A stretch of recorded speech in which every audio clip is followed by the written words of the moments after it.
अग्निवीर होगा, वो शहीद होगा, उसे शहीद का दर्जा नहीं मिलेगा, उसको पेंशन नहीं मिलेगी, उसको कैंटीन नहीं मिलेगी और उसको ट्रेनिंग भी सही नहीं मिलेगी।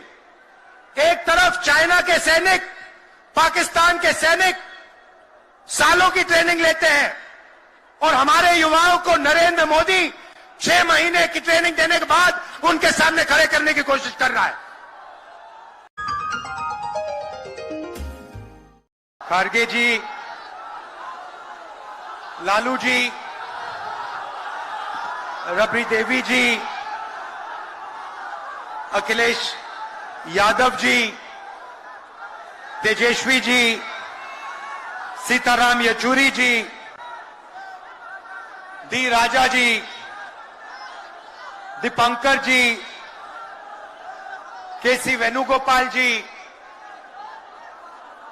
अखिलेश प्रसाद सिंह जी, तारिक अनवर जी, शकील खान जी,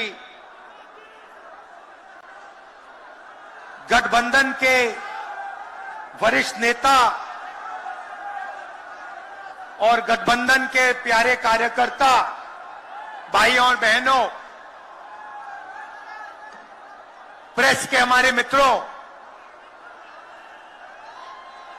इतने मित्र नहीं है प्रेस वाले।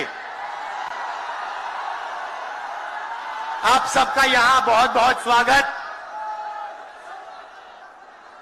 नमस्कार।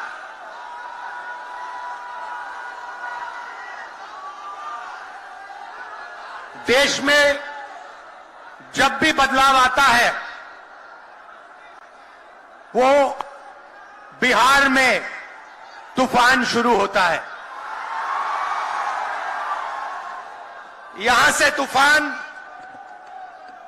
बाकी प्रदेशों में जाता है। ये बिहार जो है देश की राजनीति का नर्व सेंटर है, यहां से ही शुरुआत होती है। आज देश में विचारधारा की लड़ाई है। एक तरफ नफरत, हिंसा, अहंकार और दूसरी तरफ मोहब्बत, भाईचारा और एक दूसरे की इज्जत। जैसे मैंने यात्रा में कहा, अगर आप गठबंधन को समझना चाहते हो, एक लाइन में समझा जा सकता है, नफरत के बाजार में मोहब्बत की दुकान खोलते हैं हम।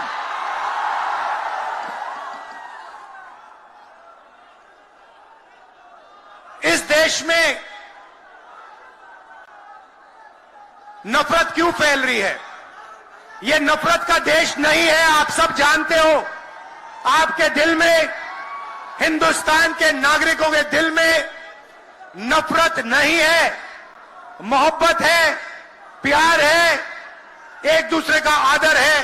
तो सवाल उठता है कि इस देश में नफरत क्यों फैल रही है? भाइयों और बहनों, नफरत का सबसे बड़ा कारण देश में अन्याय है। अन्याय, युवाओं के खिलाफ अन्याय, आप सबके खिलाफ अन्याय, किसानों के खिलाफ अन्याय, सामाजिक अन्याय, आर्थिक अन्याय। प्रधानमंत्री जी 2-3 बड़े अरबपतियों के लिए काम करते हैं, 2-3 लोगों के लिए काम करते हैं। उनका 16 लाख करोड़ रुपया प्रधानमंत्री ने पिछले 10 सालों में माफ किया है। मैं आपसे पूछना चाहता हूं, उन्होंने हिंदुस्तान के किसान का कितना कर्जा माफ किया? हिंदुस्तान के मजदूरों का कितना कर्जा माफ किया? इसीलिए देश में नफरत फैल रही है। 40 साल से सबसे ज्यादा बेरोजगारी आज हिंदुस्तान में है। क्यों? क्योंकि बीजेपी ने छोटे व्यापारियों को, किसानों को, स्मॉल और मीडियम वाले बिजनेसेस को नष्ट कर दिया है। एक तरफ नोटबंदी की, दूसरी तरफ जीएसटी लागू की। नतीजा यह हुआ, जो लोग इस देश को रोजगार देते हैं, छोटे बिजनेस वाले, स्मॉल और मीडियम बिजनेस वाले, उन सब का काम बंद हो गया। जहां भी देखो बड़े बड़े उद्योगपतियों की मोनोपोली बन रही है। एक उद्योगपति के हाथ में हिंदुस्तान के सारे पोर्ट, एयरपोर्ट, इंफ्रास्ट्रक्चर, डिफेंस की इंडस्ट्री, सारी की सारी नरेंद्र मोदी जी ने एक उद्योगपति को पकड़ा दी। आप लोगों के लिए इस देश में कुछ नहीं बचा है। मैं आपसे सवाल पूछना चाहता हूं, इस देश में पिछड़ी जात के कितने लोग हैं? कितनी आबादी है पिछड़ी जात की? 50%। 50%। दलितों की कितनी आबादी है? 15%। आदिवासियों की कितनी आबादी है? 8%। कितनी बनती है भाई? कितनी होती है? 73%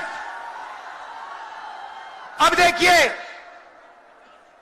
73% में से हिंदुस्तान की सबसे बड़ी कंपनियों में उनकी मालिकों की लिस्ट निकालिए, आपको एक व्यक्ति नहीं मिलेगा 73% वाला।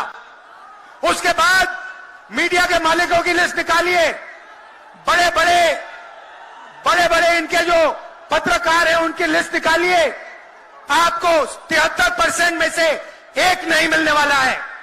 उसके बाद प्राइवेट अस्पतालों के मालिकों की लिस्ट निकालिए, स्कूल और कॉलेज जो चलाते हैं, private school, private college, private university, उनकी लिस्ट निकालिए, उधर आपको 73% का कोई नहीं मिलेगा।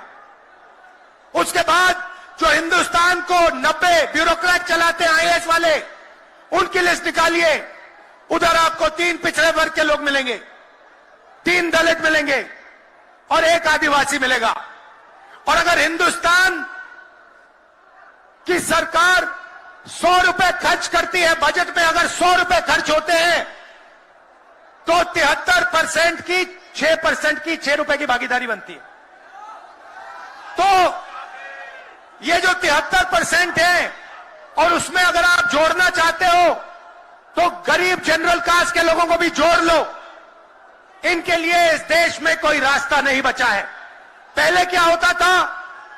पहले पब्लिक सेक्टर होता था, उसमें गरीबों को रास्ता मिलता था, नौकरी मिल जाती थी, सरकार में रोजगार मिल जाता था, जैसे बिहार में तेजस्वी जी ने किया, जैसे छत्तीसगढ़ में हमने किया, कर्नाटक में, तेलंगाना में हम कर रहे हैं।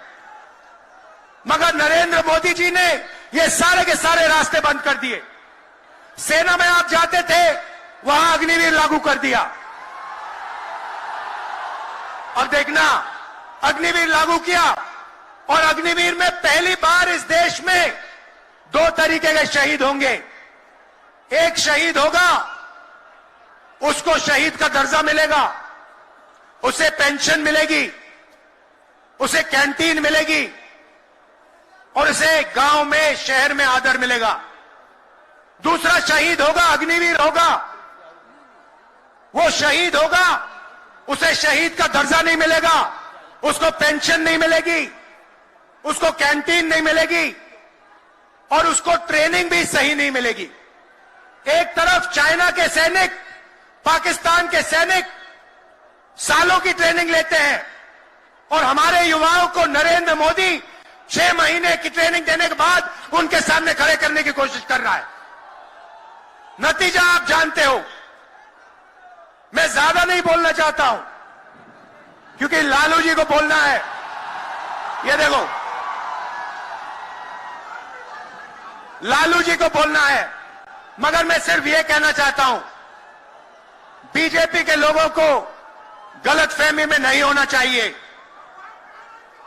हम लोग बीजेपी से, आरएसएस से नहीं डरते। हमें कोई फर्क नहीं पड़ता।